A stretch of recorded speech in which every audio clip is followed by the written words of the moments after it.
Good morning, everyone. Good evening, good afternoon, wherever you are, and welcome to this week's Weekly Energy Boost.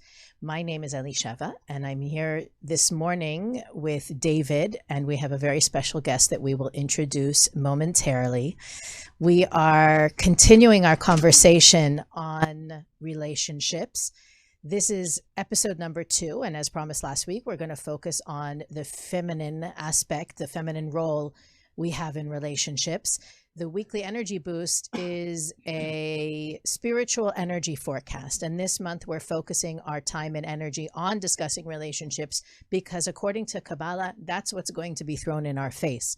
There is no user's manual, they say, for life. However, we beg to differ. Kabbalah really is that user's manual. And by understanding the opportunities and potential challenges that may come to us in the coming weeks, we can not only navigate them in real time, but also going forward in our lives, navigating our relationships in the best way possible. And that's really what we're doing here this week and for the next few weeks as we discuss relationships and their relevance in our life.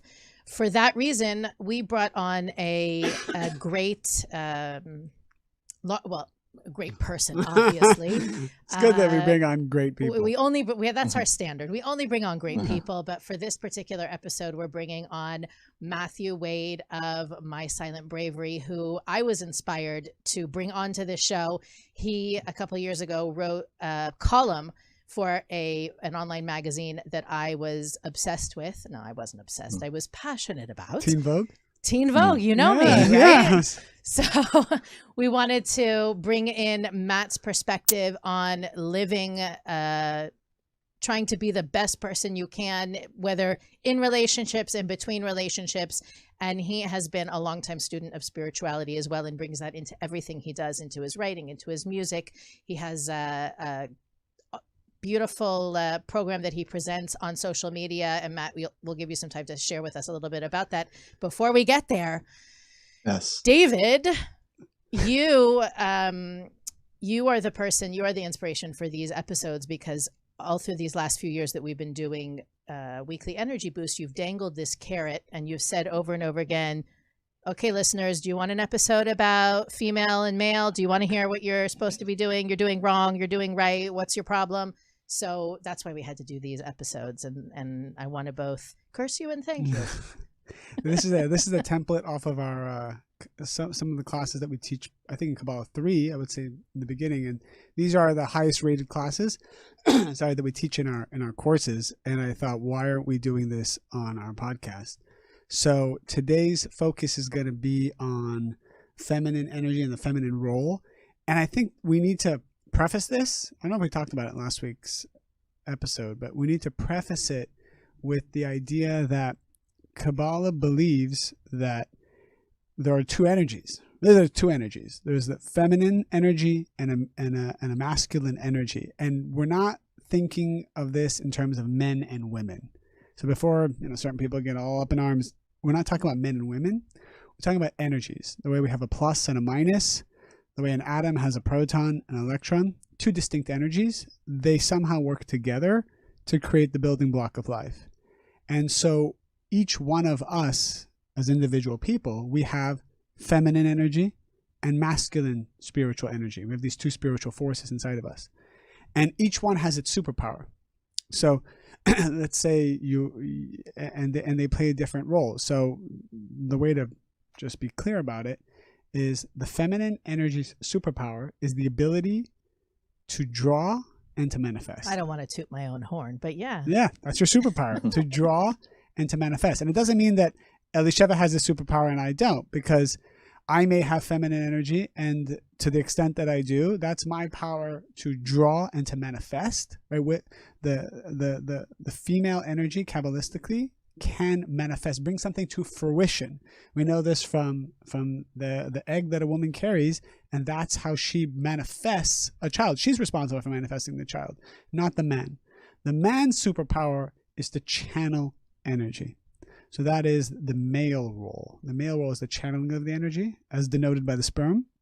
The woman's job is to receive it, to manifest. These are two distinct superpowers, and one without the other creates no manifestation. Now, This male-female dynamic exists in every part of our lives. For example, we are teaching concepts on a podcast.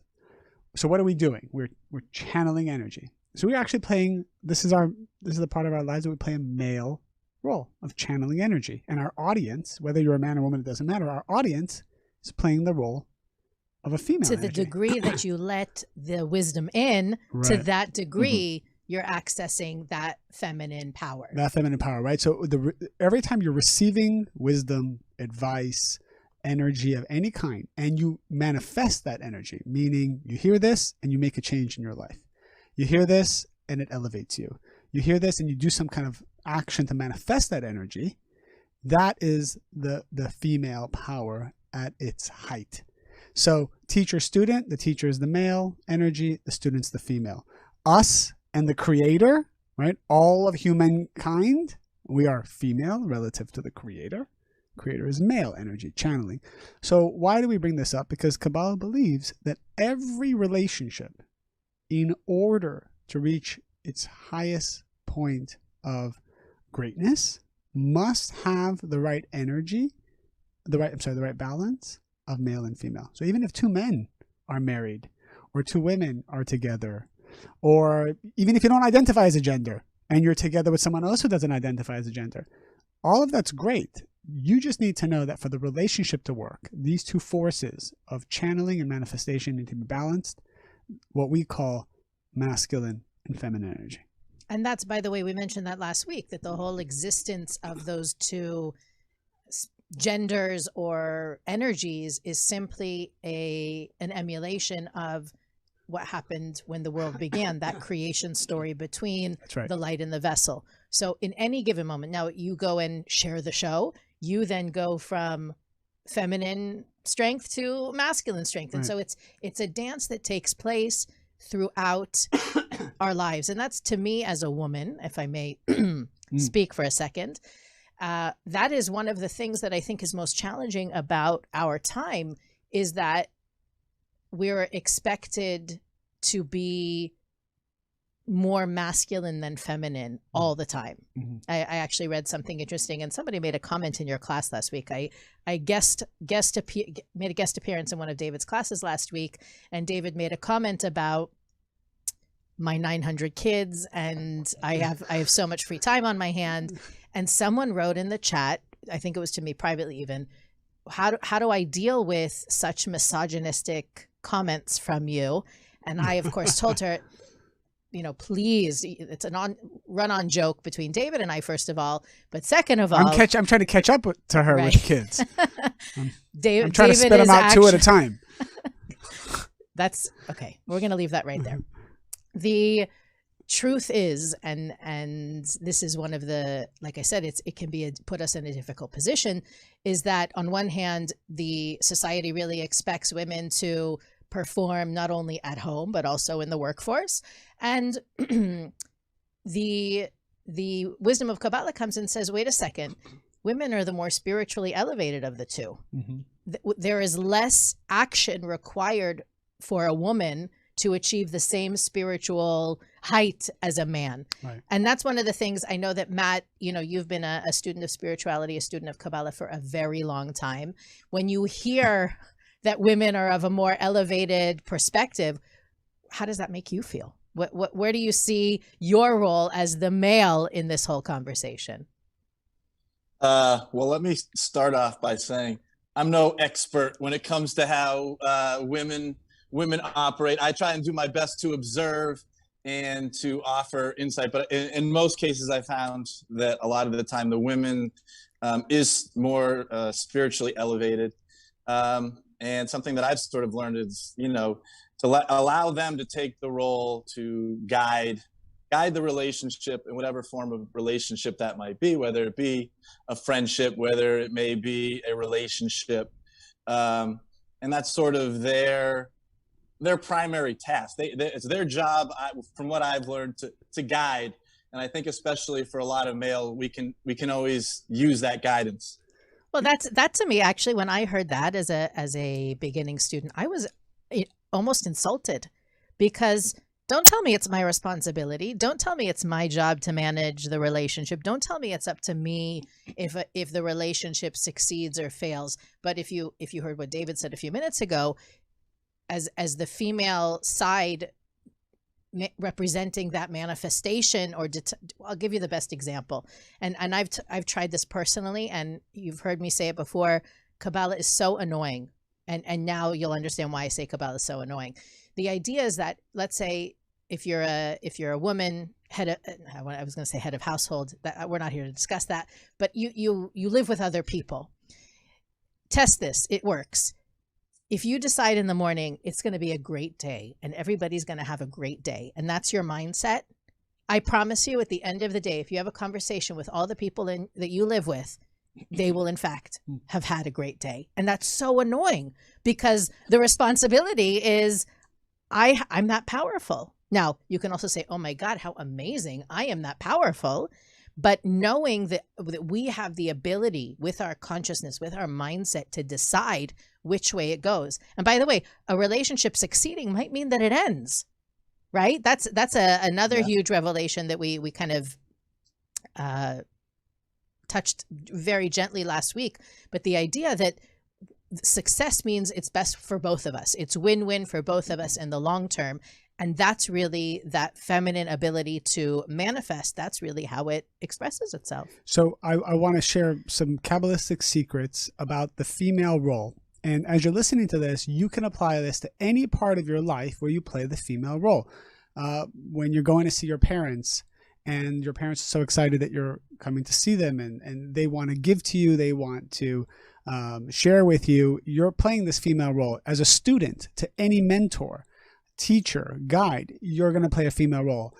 In a relationship, you're going to play a female role many times when the other person needs to share with you or give to you, or is deciding to be with you. As you're dating someone and they're deciding, do I want to spend the rest of my life with this person?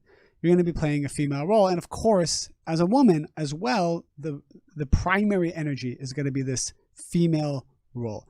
And it's so simple when it comes down to what this concept is, which is, I need to receive and manifest. That means very much like this cup of coffee I have here.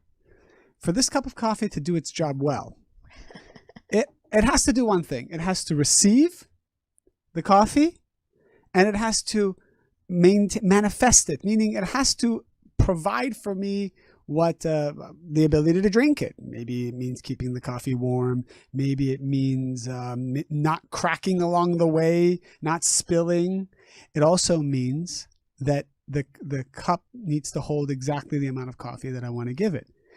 If it takes on too much coffee, I imagine the barista gives you a cup that's spilling all over the sides. You're like, what is this? What? I didn't order this. It's all over the place. Or they give you a cup that's only half full. You're also angry. It needs to know exactly how much energy it can hold and how much it can handle. So it all comes down to being the vessel that can receive and manifest. Now, I'll give you an example. What is the greatest gift a student can give to a teacher? Now, we're teachers. We have students. We have personal students we take care of. Matt, you're a rock star, right? So you have millions of people like oohing and eyeing over you.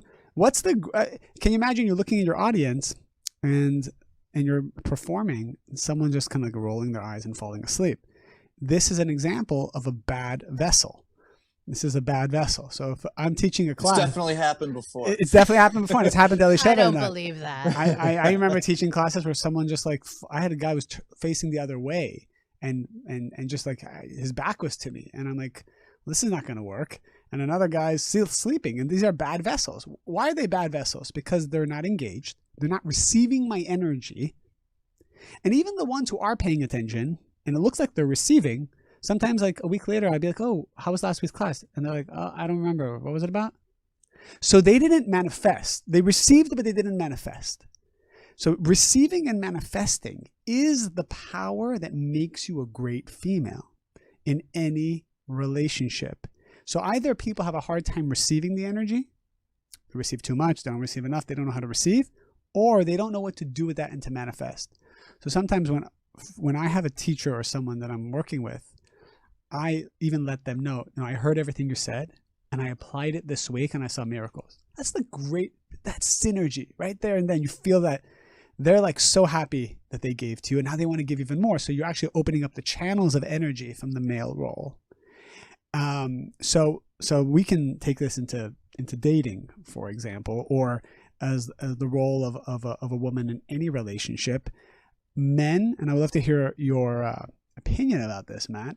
That's why I wanted Matt on the woman's show, because I wanted Matt to share his opinion about dating women in his life. And I apologize to our audience that we're just for the sake of simplicity, we're just going to say men dating women, even though we address all types of relationships, and we're not trying to be what's the word? We're not trying to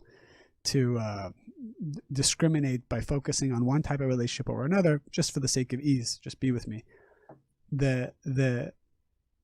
What do men look for in a relationship, whether conscious or unconscious?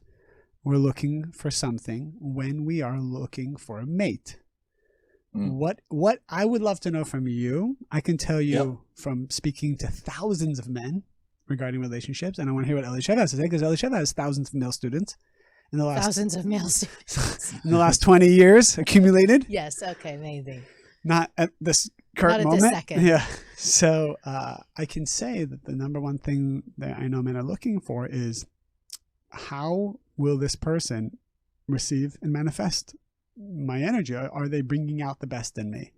Are they stable? So this is a big thing, because if there's too much instability given, signs of instability in the dating phase and the friendship phase, it makes the male feel insecure about channeling that energy. It's kind of like, I want to channel energy, but the cup is broken. It's kind of cracked. It's kind of broken. It's kind of, or it's not clean. I mean, spiritually speaking, it's almost like, is she taking care of herself? Does she love herself? Does she believe in herself? Does she believe in her power?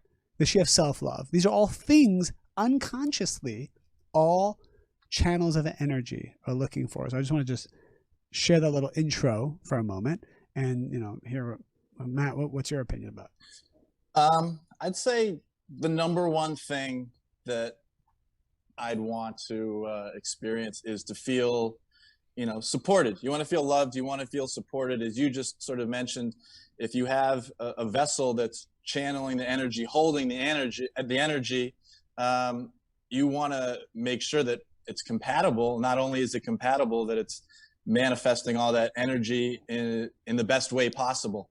And I've been in different types of relationships, and I think everyone has their gifts to offer. And there's been relationships, long-term relationships, where I've been in where, let's say, we talked about this, just sort of how a man manifests light, and feeling supported in that is the number one thing. But and what let's go. I want to go a little deeper there with you. When was the last? Yeah. You're dating somebody now. It's going well. Yes. Right. Yes. It's not easy for a rock star to be in a long-term relationship. Is it true?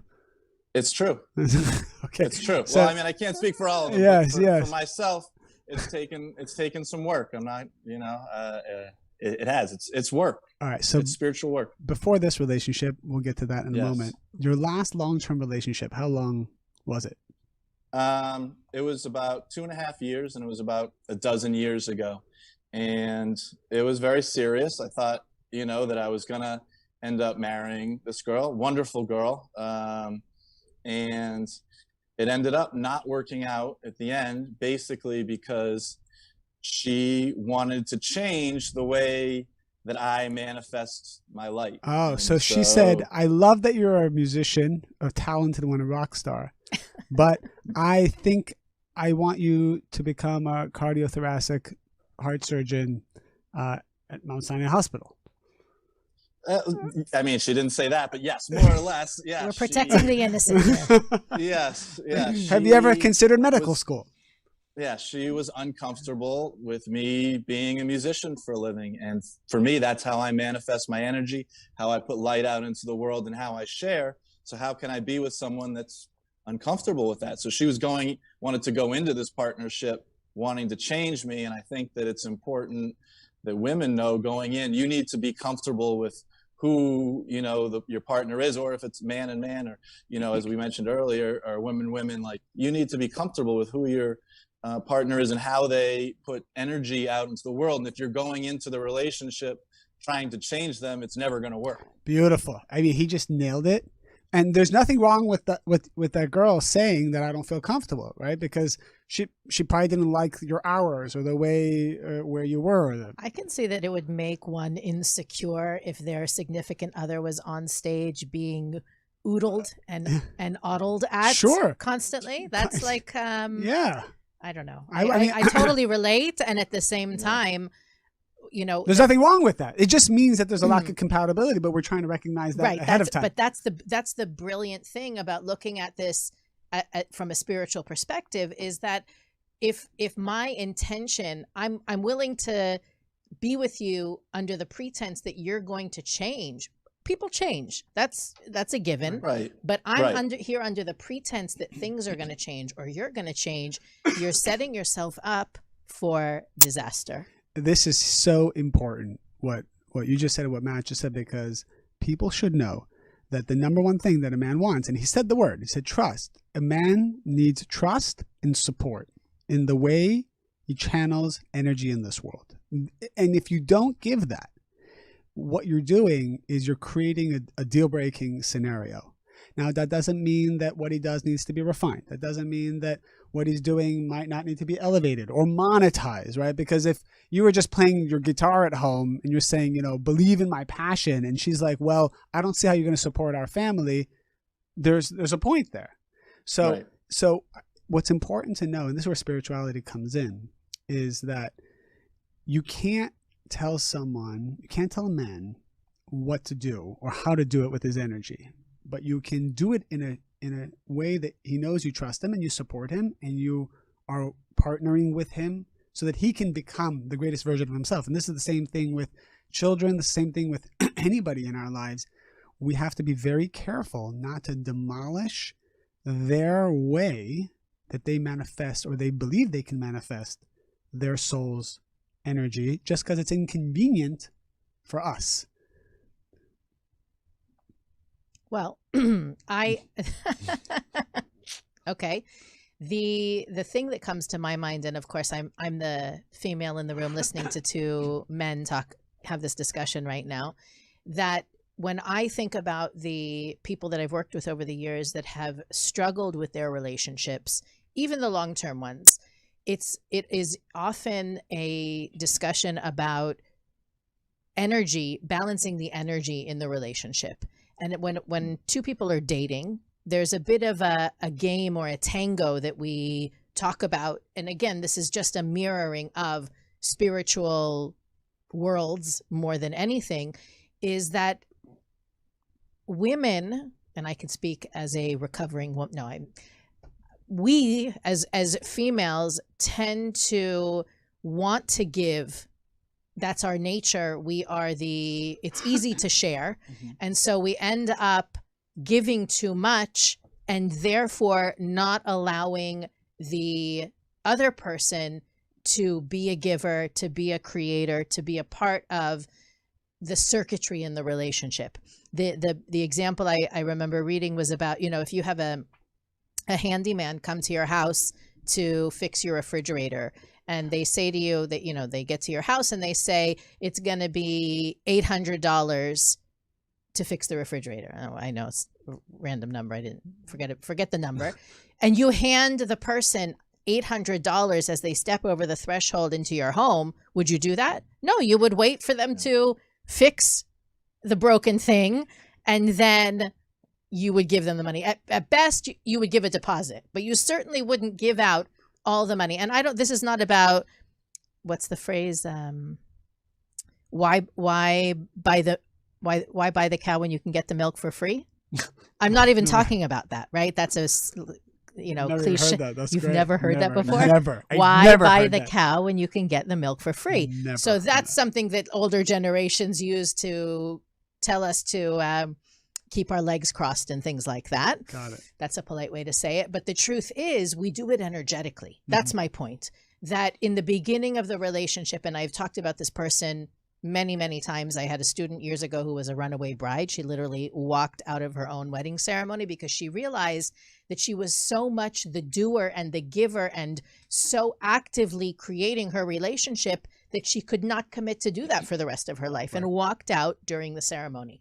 So that part of what I think our listeners need to hear, again, regardless of your gender, how you identify, and if you're in a relationship or not, is when you do meet someone. And by the way, this happens in business too, right? If you get to work at a job, you're so excited, you give 150%, and then a month or two in, you're burned out because you can't possibly maintain that level of giving for the rest of your career. Right. So part of what Kabbalah teaches us about relationships is managing the energy, not only not giving the milk for free, but also allowing the other person to make the effort to receive the milk. That's beautiful. Absolutely. Well, that's the big part too, which we sort of know. I think it might even be more subconsciously, or people that do study spirituality, the man essentially, whether he knows it or not, needs to earn the woman's love, trust, and respect. And that's a big part of, the effort that the man or the male energy puts forth. It's earning that love, that all the effort that she's putting in. And we got so much good stuff on what the men need to do in our next episode. So we're not just picking on the woman here. We have so much good content. Actually, more things a man needs to do than even a woman. But we're gonna get that. We're gonna get to that. Well, to that point, as men in relationships, what does it feel like? Or let's put it this way: how bad does it feel when your significant other is doing something for you because they should? This is the next point I wanted to make. And first I want to say relationships are so complicated. Just because we say do this or do that doesn't mean that this is now the thing that's going to solve all your problems. Relationships need a multifaceted approach. We are sharing one dimension of wisdom that you can incorporate, and then you'll have the next two shows about relationships to get more wisdom and put this in your toolbox. But it is much more complicated. Oftentimes when I give these classes, people get inspired, but they also get confused, and they say, well, how do I apply that in my own life? And then it requires kind of like one-on-one work to mold it into their lives. So I don't want you all to feel like it's black or white as we're saying it. But we've said so far how important it is to trust and to support the person in your relationship in the way they bring their light and their gifts into the world. On the other side of that, how do I know I'm a giver? How do I know what I'm doing is right?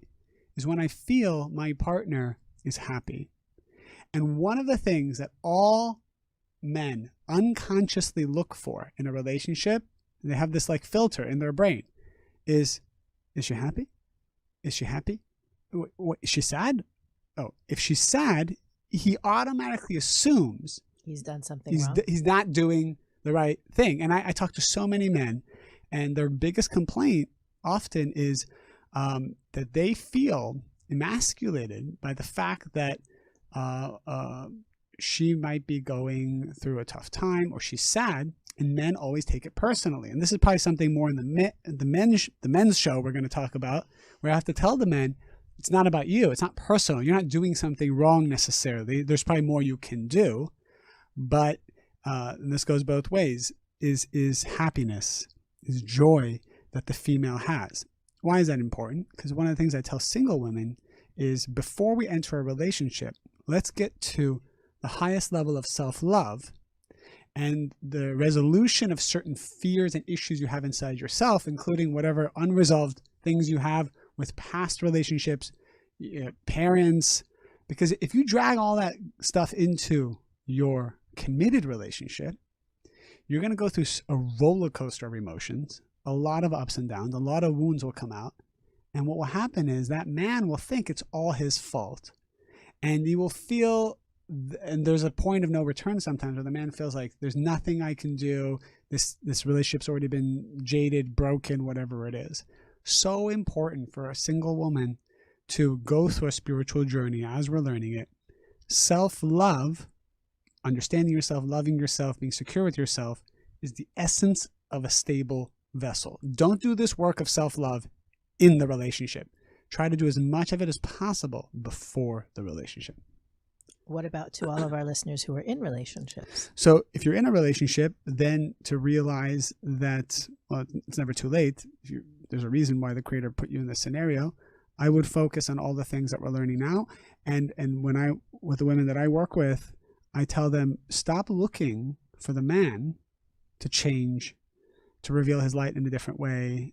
None of the focus can be on what he is or he is not doing. Unless it's an abusive relationship, then we gotta leave it, obviously. But 3 months, you 100% focus on yourself to become such an unbelievable vessel, like the best vessel that can manifest so much light. And you'll see that his light will shine through the home, through the children, through your conversations. And that's usually what usually gets men to become spiritual. Because a lot of times women come to Kabbalah first, and they're all into it, and the guys think like... I think it's like a proven statistic that in any spiritual path, like 70% of the followers practitioners are female, and 30% of them are male. 100%, and that's probably the demographic in our classes as well. And often the male is very skeptical, and rightfully so, because the man is a channel of energy. Obviously, he doesn't feel like he needs the Creator. And men usually think they're the Creator. Which is fine, but it's not. It's very limiting. And either a man needs to be broken, his ego gets broken, which we've seen happen very often to men, or he's so inspired by his partner's transformation that it draws light through the man, and he becomes inspired and becomes spiritual. I have so many examples of that happening.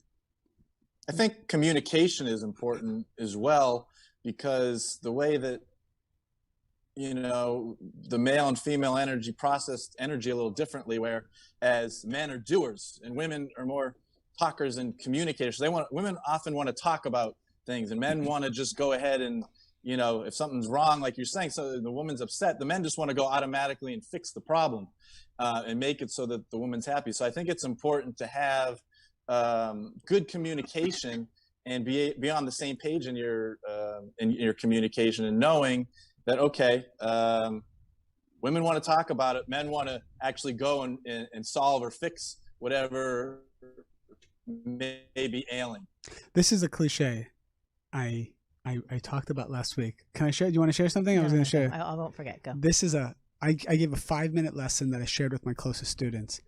And it's this 5 minutes that when I've shared it in classes, people have said, because of this, they didn't get divorced. This is 5-minute concept. We're not going to give it 5 minutes, but once you realize that the female is the vessel, what happens to a vessel? I think of kind of like my car in the morning when I go into my car. Car is kind of like a vessel for all the leaves that want to fall on it and all the other nonsense that drops on your car. So I realize my car is really taking a beating every day because it's outdoors. So I need to clean it. And every vessel, what happens is that everyone else's garbage goes into that vessel. Kind of the same way your car gets dirty. And the female energy accumulates everyone else's tikkun, negativity, garbage, whatever it is. So the male energy has this ability to kind of be like a river, to like flow, allow things to kind of just not be personal. But the female energy collects. Absorbs, collects and absorbs, because that's their job, right? To receive and to manifest. So the negative side of that is they collect and manifest everything.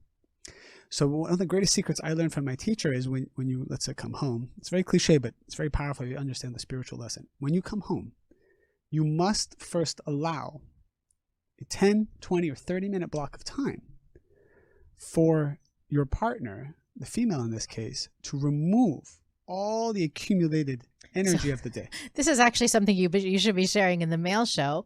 Just make sure you share. Yeah, we are. We got our share. It's so important. We probably could share it in every show. Male show, abundance show about dreams, show about reincarnation. We got to show this. We got to open with this concept. And I changed my mind. I said, well, this is so powerful. When I learned about it, I learned about it before I got married, but knowing it going into getting married, actually I came home and I prepared my mind. I said, it is very important for my wife to have 30 minutes, maybe not 30, it's 10, let's say 10 to 20 minutes of uninterrupted cleansing of the vessel. And it doesn't matter what the tone is. It doesn't matter if it sounds like it's complaining. It sounds like it's not. It doesn't matter if they're attacking you. it's all about allowing, when someone has alcohol poisoning and they're vomiting it out, you want to vomit. What do? Do you shove a banana in their mouth as they're vomiting and say, you know, I heard bananas are good for nausea and take this Tylenol as they're throwing up in the toilet? No, they got to get all the David poison and out. his digestion metaphors. You got to get all the poison out. And here's the secret. I want all the men to really understand this. The secret is let everything come out. Don't be annoyed. Don't take it personally. Don't check out. And then when it's all done and all out, in fact, you may not even need to say anything. She will say, you know, wow. I feel so much better. I feel better. You helped me. Amazing. But what men like to do is within 30 seconds of hearing a problem, somehow fix it, shove a banana in their mouth as they're vomiting, and that just doesn't work. So allowing the vessel to clean out is such a powerful tool men have been using now and saving their marriage. Literally, because you change her. She's not nagging. She's actually removing some of your garbage that's in there, and she's trying to get it all out. Matt, I want to go back to using the metaphor that David has brought up before. Actually, I can tell. I can say he's definitely, that episode that he shared it originally, for sure saved at least one marriage that I'm aware of. But really, you gave the example of the performer on stage where people are not looking, they're chatting, they're on their phone. So how would it feel if you were on stage as I think it was an example, somebody asked a question. She said, imagine your husband is on stage and you could barely care less. You're not paying attention. So Matt, I want to get back to you on this before I give the female antidote, okay. Right? One of the most powerful lessons I learned myself as a woman in relationships is that if I really want my partner, my husband in this case, to be the man he can be, to reach his potential, I have to be the best audience. So David just shared one side of that coin. I'm sharing now the female side. The number one thing I see that goes wrong in relationships is that the woman stops listening to the music. Not only not coming to the concerts, complimenting the music. That was amazing music. Right. Not only not attending the shows, but literally stops listening to the music, so that it even becomes an irritant. Ladies, if you're in a relationship or you are looking to start a relationship, the best advice I could give you, and I know that the people that I work with individually are like, we've heard this already, can you move on? Because it's almost every meeting we have about their relationship, this comes up, is if your role as the vessel is to receive that light, which means clapping even when it was done poorly. Men love the clapping. Clapping when it was when he was off key and out of tune and not on the beat. Making sure. Look at him. He's melting. Sure, Matt's melting. So I'm true. melting. You know what? Again, it's annoying. It is so true. Ladies, if you are feeling any disservice, any sort of ill feelings in your relationship, take a week and just be mind boggled by the amazingness of your partner. Go, even if it feels fake and forced, tell them how no one takes out the trash the way you do. No one gets out of bed as perfectly as you do. No, I have not seen cleaner teeth on a dentist, my love. I want to say that yesterday, before I left the house to go see my family, my wife's like, can you just organize some of the clothes here? I said, usually I do it when I get back. And I said, all right, if I'll organize it. And then she's like holding my son, and she's like, your dad did an unbelievable job. The way he organized those clothes. I mean, you should have seen him. My 2-year-old listening to this, like he knows even what it means, but she's saying it in front of me. And then I'm thinking, you're damn right.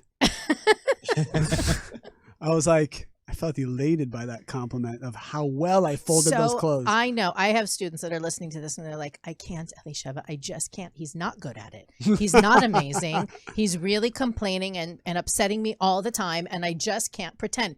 Do it. I promise you, do it.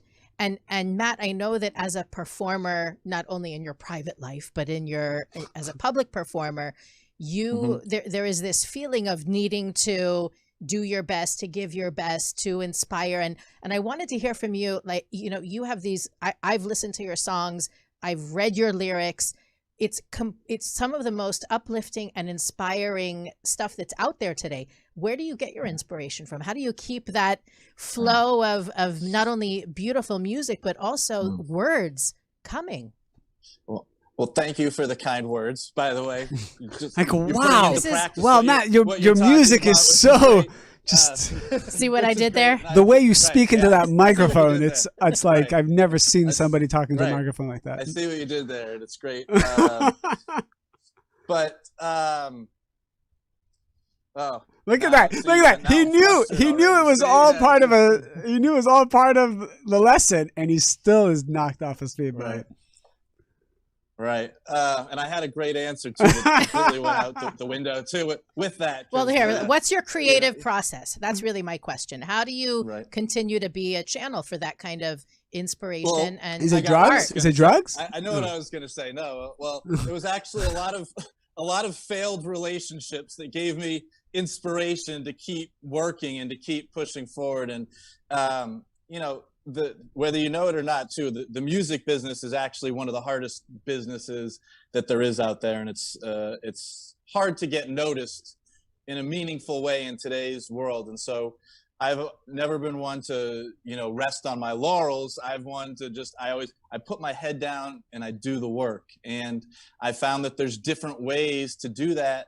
And for years, I kind of just went in, not knowing a lot about music because it wasn't something, some people are like born with it and some people work hard at it. I was always one of those that had to work really hard at it. So it's been a lot of trial by fire for me. And I just kept at it over the years, where a lot of people that, were doing what I was doing in the music world, they weren't able to continue to sustain doing it, even though they were way more talented than I was. But I just kept at it. So there's something I think to say for perseverance in anything that you're doing. And I think that's what a lot of spiritual work is about. It's about perseverance and recognizing, that where I'm at musically today is a whole different level than where I was at when I started. And that's due to, I guess, one, from what my teachers taught me, it's like learning to enjoy the process.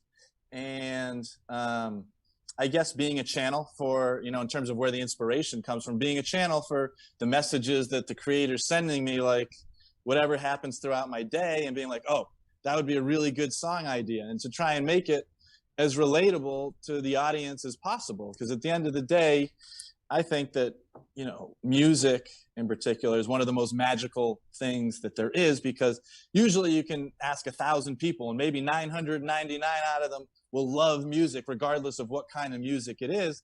And I think you're trying to make an emotional connection with people through music. And so I've always really focused on trying to make that emotional connection the strongest possible. And I've just, like I said, trial by fire throughout the years, and try to surround myself with some of the best people that I can, and people that feel right for me in my journey, and having, relationships in male and female energy, like we're talking about, where there's give and take, and there's a balancing too with central column, or, as we call restriction, in that you're putting yourself in the best position possible to try and make the best music you can. I mean, some of the people that I work with are some of the best at what they do, and hopefully I've absorbed, and in certain circumstances, been the vessel so that I can take that out and channel it, in my own way. And I've also sort of learned too that, you're not going to have you're always going to have different people that manifest in different ways. So you can take 1,000 musicians, and every musician is going to end up manifesting the light in the way that they do. And so I've become very comfortable, I guess, in myself, and saying, what, this is how I want to manifest the light. And, I've done all different kinds of songs. I just put out a rap album, and, I won't tell you that I'm the best rapper out there. But I've worked with some really good people that I've absorbed stuff, and I try to put it into play. And, I'm writing songs with like a member of the Goo Goo Dolls. One of my co-writers is Jim McGorman, who I think, he's a fantastic writer and musician. He's played with all the best people out there. Before the Goo Goo Dolls, we were playing with Gwen Stefani, Poison, all, some of the biggest acts out there. And so having the experience of working, with someone like Jim, I guess it gives me the confidence to say, and we're writing songs together, and I know that he's digging them and he's worked with some of the best people out there, that it gives me more and more confidence to, I guess, channel the light and say, okay, well, let's apply some of these things to the things that I want to speak about, that I think are important, that maybe not everybody else is talking about. There's not a lot of people out there, maybe until, a year ago, COVID, that were putting out all that much inspirational messages, in their music. And so to me, I kind of feel that my life's purpose is to put out an inspirational message due to challenges that I faced in my own life. And while it hasn't gone maybe according to plan, or maybe I'm not where I want to be exactly, I'm putting faith and trust in that process, that I'm doing the work and I'm heading in the direction that I want to, and hopefully manifesting that energy in a way that is significant and meaningful in other people's lives, and hopefully continues to head in that direction where, I'm added to everybody's playlist. Well, if you go on tour, I know Elisheva will want to be on that bus. Wait, no, I want to tell you something. By the way, Matt, you said something so profound. Again, I sat in this class, David's class last week, and one of the students is a musician. She's a classical musician. And I asked the students to share with me, what is the most profound thing you got in this course? And she said that as a musician, she used to worry that she would run out of music.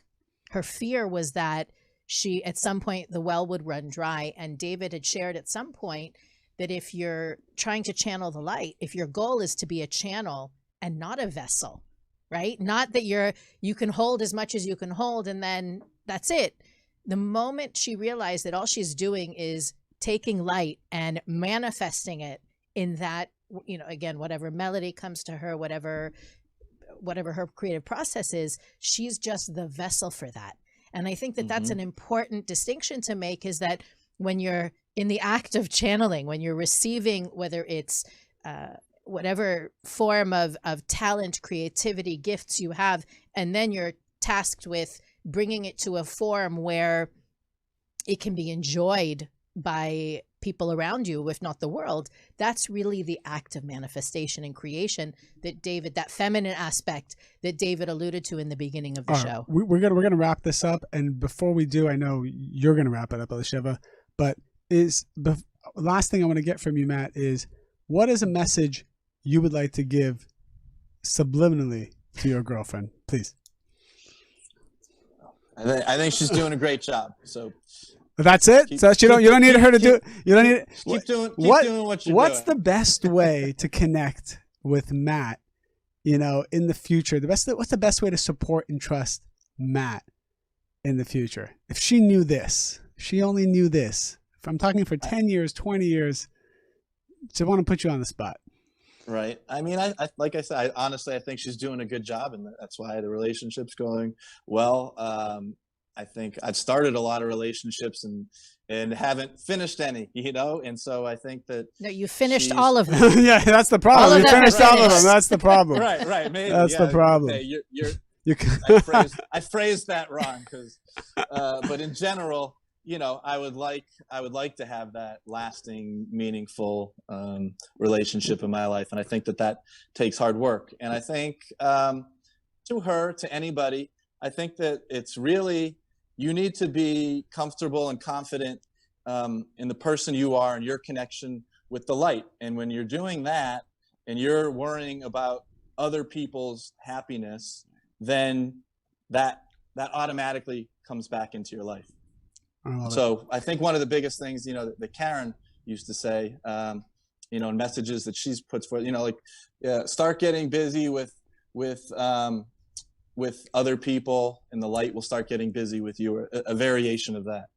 Well, if we ever see you go to law school, we know that it's not, that something happened and the relationship's not going on the right track. So, Sheva, you want to wrap this up? We wanted to end this episode with a clip from a song that Matt picked out actually for this purpose. But before we want to hear from you about it, and we want to close out the show. So again, this was supposed to be the female, feminine side of relationships episode. Next week, we'll be talking about the masculine side. And in the 4th episode, we will be talking with a matrimonial lawyer about toxic relationships. So that's another episode to look forward to. But before we get there, Matt, you have this. I've listened to this song probably 20 times, even before you sent me the clip. I love it. Tell us a little bit about it, and then we'll close out the show. Thank you to all of our listeners for joining us. And here's Matt. Thank you. This is To Give, Elisheva. Yeah. I love this song. This is probably, I think, one of the more meaningful songs that I've ever written. I've written a lot of different kinds of songs, but I love the message in this one at its simplest form. It's probably talking about the male energy and to give, we'll have to write one, female energy to receive. But I love the message in this song. It's very simple, but it's hard to write songs like this where you're putting sort of deep, meaningful, profound things into an everyday situation. And so I like to let the music do the talking. I guess I'm a typical guy in that sense, and that I'm not always the best at describing it. That's why I like to write the song, so I don't have to describe it. But to me, one of my favorite songs. I wrote this song with Mathematic Power. He wrote the rap in this, which made it even more meaningful. I think it's one of the most meaningful songs to date that I've written. So I hope you dig it. We will. Thank you again for joining us, Matt. And here, My Silent Bravery and Matisyahu, To Give. Could use a live without pretenses. What if your first thought was not to take, but just to give?